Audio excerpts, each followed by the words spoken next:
Nous avons souhaité co-écrire un certain nombre de propositions à destination du monde économique et nous avons su fédérer justement tous les acteurs, que ce soit les chambres consulaires, que ce soit les collectivités, que ce soit les universités, les laboratoires de recherche ou aussi le monde agricole. L'idée de ce livre blanc et de son écriture était de pouvoir démontrer qu'on souhaitait jouer collectif, parler d'une seule et même voix pour réussir en équipe.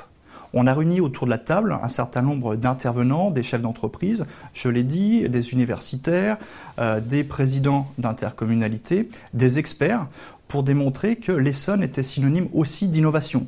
Tout le monde connaît le plateau de Saclay avec ses laboratoires, tout le monde connaît aussi le Génopôle. L'Essonne a vraiment été innovant avec un esprit pionnier en la matière. Nous avons pu ainsi effectuer 80 auditions d'acteurs économiques qui ont exprimé leurs besoins, qui ont défini 6 axes prioritaires. Et de ces 6 axes prioritaires découlent 43 propositions concrètes.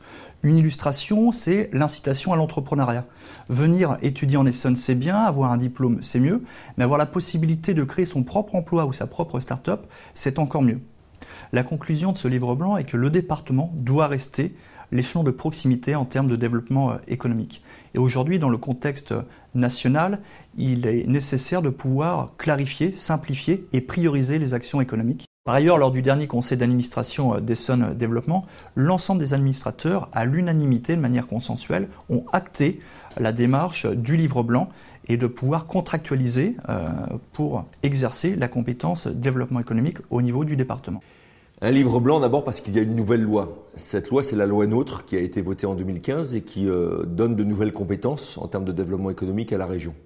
C'était un moment important pour le conseil départemental pour, compte tenu de cette évolution institutionnelle, dire ce qui relève de son domaine de compétences. Et le département reste un acteur en termes de développement économique majeur. Ce qui relève désormais de la région et de voir de quelle manière on organise les relations entre nos deux collectivités au service des acteurs économiques du département. Nous sommes déjà dans l'action. La rédaction du livre blanc, c'est déjà le moyen de définir à la fois nos axes stratégiques, mais surtout les 43 propositions qui vont se décliner au fil du temps. Le conseil départemental a aujourd'hui un outil, un acteur majeur qui s'appelle Essonne Développement.